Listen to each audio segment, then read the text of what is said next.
Vacilfrutta, Adriatica, la Valle dei Sapori, un nuovo mondo alimentare. Avacil di Breda, Treviso. Qualche nube sulle nostre regioni, ma sarà comunque una domenica all'insegna del tempo stabile e anche piuttosto soleggiato. Vediamo il dettaglio.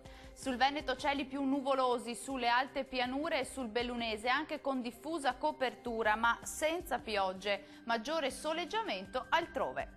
Diamo uno sguardo alle temperature, le massime sono attese tra i 14 e 21 gradi, minime tra 8 e 9 gradi circa. Che tempo farà invece sul territorio del Friuli Venezia Giulia? Anche qui il cielo sarà diffusamente nuvoloso ma senza piogge associate, maggiori schiarite soleggiate tra il Goriziano e il Triestino. Temperature massime attese sui 15-18 gradi, minime previste intorno agli 8-11 gradi circa.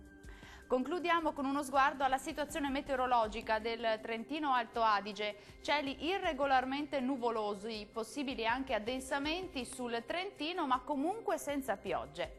Temperature massime sui 20-22 gradi, minime previste intorno agli 11 gradi circa.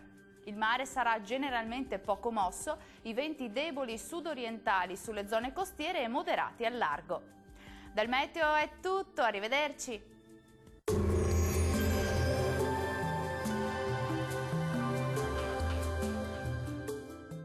Vacilfrutta, Adriatica, la Valle dei Sapori, un nuovo mondo alimentare. Avacil di Breda, Treviso.